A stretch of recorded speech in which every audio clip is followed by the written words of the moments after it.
오늘은 박종현 IBK 연금보험 부장님 모시고 얘기 나눠보겠습니다. 저는 현재 이 IBK 연금보험에서 주식 채권, 유가증권 운용을 총괄하고 있고요. 그 이전에는 증권사에서 채권 애널리스트도 제가 오래 일했었습니다. 미국에서 무제한 양적 완화 카드를 내면서 이제 금리나 무제한 양적 완화 그러면서 이제 세 번째 카드는 뭐까지 꺼낼까 이런 관심이 있거든요. 네네.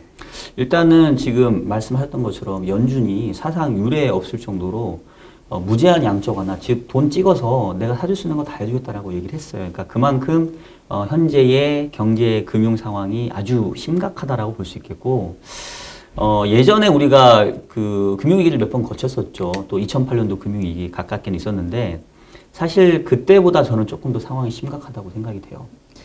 어떤 측면에서 다르고 네. 어떤 측면에서 더 심각한가로 좀 설명을 나눠서 해주신다면요? 네, 일단은 그 당시에는 쉽게 얘기하면 이제 금융시장에서 먼저 문제가 발생해서 얘가 실물 경제로 전이된 케이스이고요. 요번 같은 경우는 이 코로나19라고 하는 우리가 경험하지 못했던 전염병들로 인해서 실물 경제가 완전히 급속 냉각됐잖아요. 그러다 보니까 이제 이게 금융시장, 금융 시스템에서도 문제가 나기 시작했기 때문에 어떤 위기의 근원지랑 그 전개되는 방향이 다르다라는 거고, 과거의 금융위기는 말 그대로 금융이 경색된 상황이니까 돈 풀어주면 해결됩니다. 근데 지금은 우리가 뭐 연준이 금리를 낮춰주고 뭐 무제한 돈 풀고 그렇다고 해서 사람들이 마스크를 벗고 길거리에 나가서 소비 활동을 하고 경제 활동을 할 수 있는 건 아니잖아요. 그래서 근본적인 해결책이 아니기 때문에 결국은 이 코로나19가 언제 종식될지만 지켜봐야 되는 그런 답답한 상황이라서, 이게 만약에 지금 여전히 사람들은 그래도 뭐 조금 시간 지나면 끝나지 않겠어라고 기대하고 있지만, 만약에 이게 정말 뭐 올해 내내 간다던가 아니면 영원히 종식되지 않고 내년에 다시 또 재발한다던가 이렇게 된다면 최근에 이제 금융 그 유동성을 공급해주는 정책들이 단기에 영향을 줄 수 있지만 근본적으로 펀더멘탈을 바꾸기 어려우니까 아직도 상당한 그런 어려움들이 우리 눈앞에 놓여 있다고 볼 수 있겠죠. 지금 금융 시스템의 위기라는 말씀을 하셨어요. 근데 여러 전문가들께서 이번 사태를 진단하실 때 실물 경기의 위축, 침체로는 가지만 네. 이거를 사실 금융 시스템의 위기까지 전이될 거에는 되게 조심스러우셨거든요. 네네. 근데 이렇게 보시는 이유가 있나요? 우리가 지금 다들 마스크 사려고 약국에서 줄 서고 있잖아요. 근데 사실 생각해보면 마스크 하나 가지고 며칠 쓸 수 있어요. 지금 당장 마스크가 필요한 게 아니라 내가 앞으로 마스크가 더 필요할지 모르겠다라는 공포감이 약국에 줄을 서게 만들고 품귀 현상을 빚게 되거든요. 그러니까 금융 시스템의 문제라고 하면, 그러니까 쉽게 말하면 달러 유동성의 경색 문제라고 보면 돼요. 지금 우리 경제에서도 가장 우려되는 게 바로 달러 유동성이 필요보다 적는 거 아니냐, 다시 또 외환보유고가 불충분한 거 아니냐, 이런 얘기를 하고 있거든요. 아니, 돈을 그렇게 찍어내고 푸는데도 왜 시중에서 이렇게 현금, 특히 달러와 현금이 부족한 건가요? 그러니까 말씀했던 것처럼 실제 수요도 있지만 가수요가 포함이 되는 거죠. 그 가수의 원인은 공포인 거고요. 그렇죠. 공포감이죠. 이게 언제 종료될지 모르겠다라는 부분인 거고, 우리가 이제 그 통화적인 측면에서 접근을 해보면, 뭐 화폐 수량설 뭐 이런 게 있어요. 그게 뭐냐면 우리가 실제 경제 활동을 하기 위해서 필요한 돈이 만약에 뭐 단위로 그냥 100개라고 한다면 중앙은행이 발권하는 돈은 100개가 아닙니다. 예를 들면 한 20개, 뭐 예를 들면 한 10개만 발행을 해줘도 그 10개, 20개가 이렇게 돌고 돌면서 이 경제 활동에 필요한 100개를 충족을 시켜줘요. 그렇죠. 통화 승수를 되게 쉽게 설명해 주셨어요. 그거를 이제 우리가 통화 승수라고 얘기를 하는데요. 신용 경색이 무서운 이유는 뭐냐면 돈이 돌고 돌지 않습니다. 즉 통화 승수가 뚝 떨어져요. 그 얘기는 뭐냐면 중앙은행이 평소에는 10이면 10, 20이면 20 정도만 통화량을 발권을 해도 이게 돌고 돌아서 100만큼의 거래를 할 수 있게 해줬는데, 돈이 안 돌고 돌면 그냥 정말 100개를 다 발행을 해줘야 되는 거예요. 그러면 이제 과거에 중앙은행이 실제 유동성 공급했던 것보다 몇 꼭지를 더 발행해줘야 되는데 그게 또 이렇게 쉽진 않잖아요. 만만치 않고 또 시간이 걸리고 또 뭔가 정책적으로 법을 바꿔야 되고 의사결정을 해야 되고, 그러니까 지금이 약간 신용경색이라는 거는 돈이 돌고 돌지 않는다. 그러다 보니까 옛날에는 풍부해 보였던 돈이 그 돈이 다 어디로 가는지 모르겠다. 뭐 이렇게 좀 보면 될 것 같아요. 사실 그러니까 은행 A에서 B, B에서 C로 돈이 돌아야 되는데 오늘 내일 어떻게 될지 모르니까 못 음. 빌려주고 다시 이렇게 회수를 한다라는 얘기인 거잖아요. 그렇죠. 그럼 결국에는 돈이 필요한 측, 그게 기업이면 기업, 가게면 음. 가게일 텐데 이런 쪽에서는 그 돈이 없음으로 인해서 사실은 부도가 날 수도 있는 거거든요. 맞습니다. 그런 조짐들이 지금 미국에서 뭐 에너지 기업 이런 데서 나타나고 있는 건가요? 아직, 그러니까 사실 부도율 데이터는 되게 후행적이에요. 그렇죠. 결과론적이니까. 그렇죠. 집계되는 것도 시간이 걸릴 뿐더러 정말로 이제 마지막 끝단에서 부도가 발생하게 되는데 지금 최근에 또 설상가상으로 뭐 이 채널 보시는 분들 다 경제에 관심 있으시니까 유가 흐름 아실 거 아니에요. 지금 유가가 연초만 하더라도 65불이었던 게 지금 20불대 초반입니다. 자, 유가가 하락하면 좋은 것도 있죠. 당장 뭐 기름값 싸지니까 운전자 좋을 수 있는데 문제는 유가와 관련된 산업이 너무 많아요. 그리고 가장 문제가 될 수 있는 거는 미국에서 이제 셰일가스를 채굴하는 그런 에너지 기업들이 또 이 유가와 상당히 민감한데 20불대에서 과연 셰일 기업들이 채산성 얻을 수 있겠습니까? 없죠. 근데 얘네들 대부분 상당한 많은 고정비나 또 기본적인 자금을 필요로 하기 때문에 그동안에는 이 하이힐드 시장에서 자금을 조달해서 이제 필요 자금들을 융통했는데 최근에 유가가 폭락하니까 이제 이런 에너지 기업들에게 돈 빌려주면 내가 다시 돌려받을 수 있을까?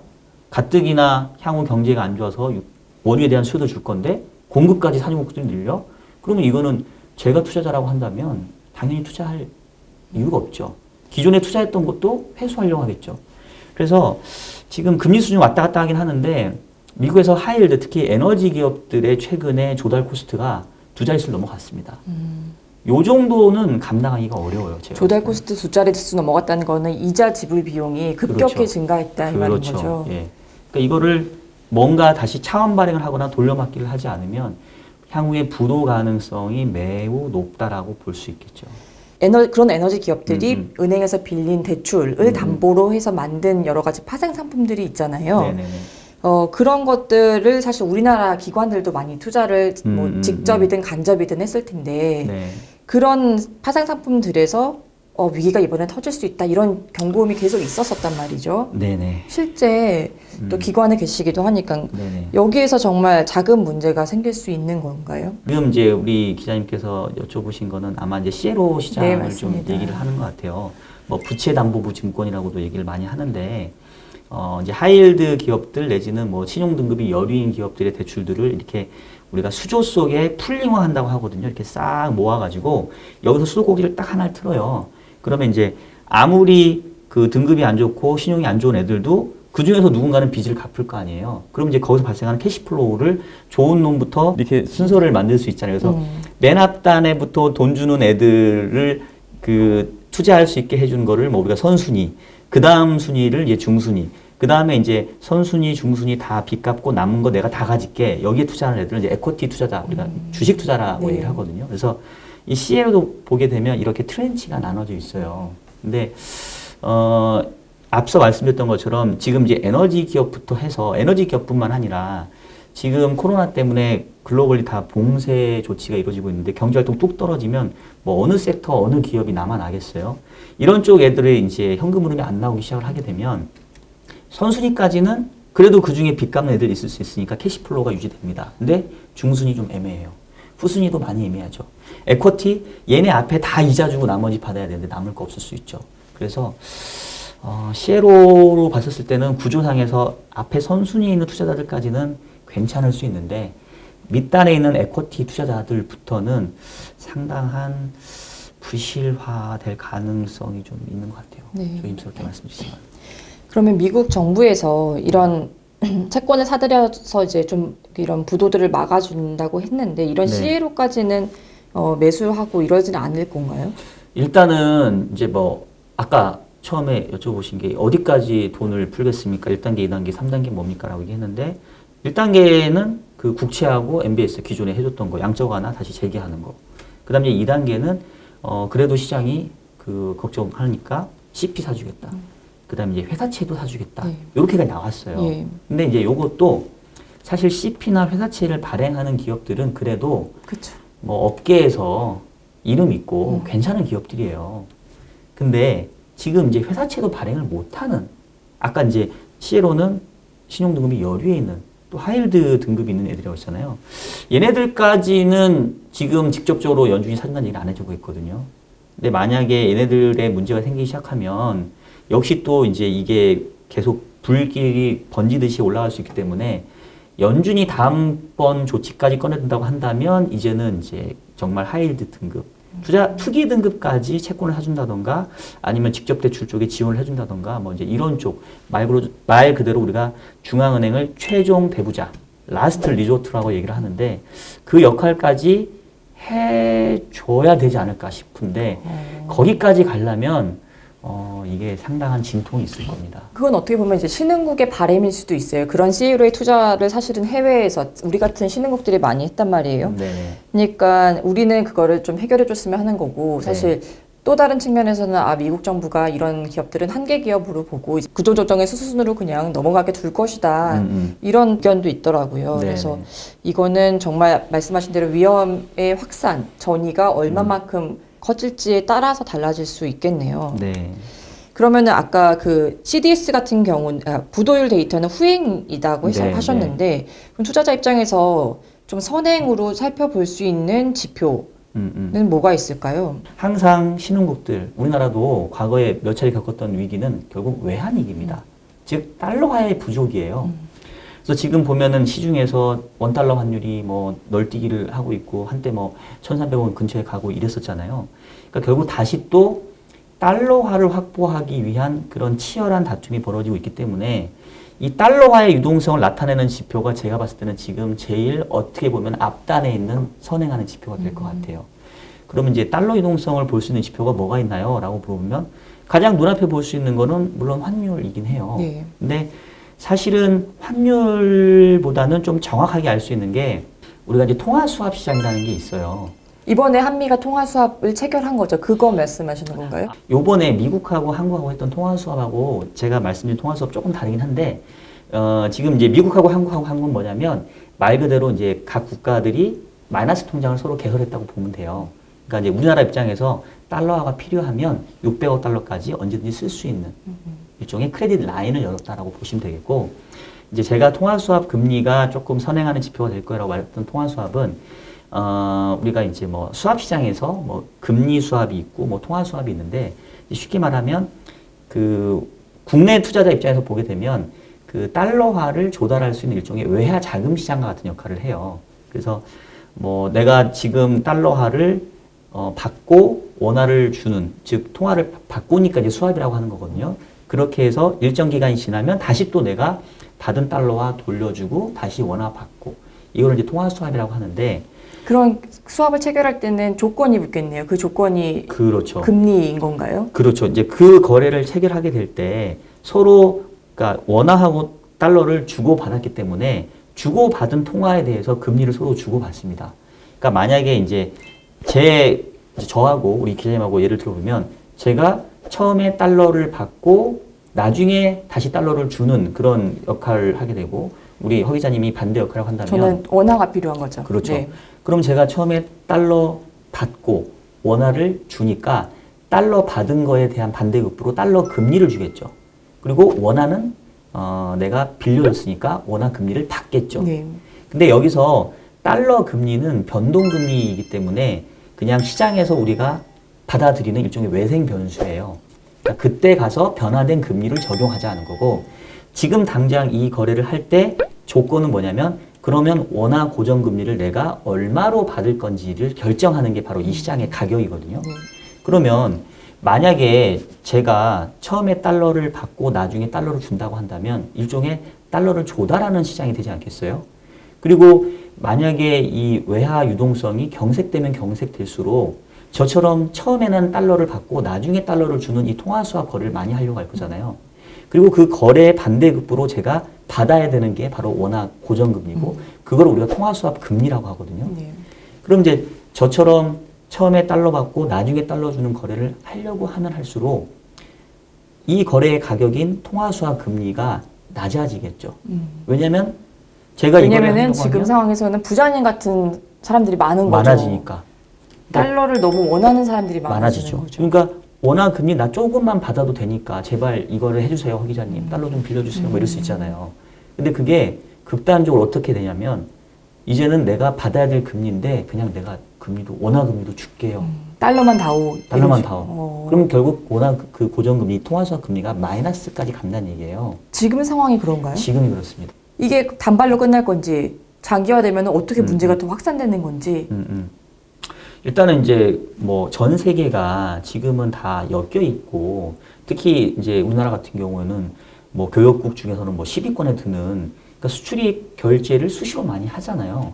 그러니까 단순히 뭐 금융 거래뿐만 아니라 실물 거래에 있어서도 달러화에 대한 그 어떤 결제 수는 당연히 있는 거고 또 금융시장적인 측면에서 보게 되면 요즘에 또 이제 증권사의 ELS북이 조금 문제가 되기도 합니다. 그러니까 이제 ELS북의 구조가 이래요. 이제 그 투자자가 투자를 할 때는 그 ELS의 기초자산이 되는 뭐 예를 들면 뭐 유로스탁 내지는 뭐 항생지수 이 그 주가 지수가 지금보다 50% 내지는 60% 이하만 떨어지지 않으면 상당히 높은 금리를 받게 됩니다.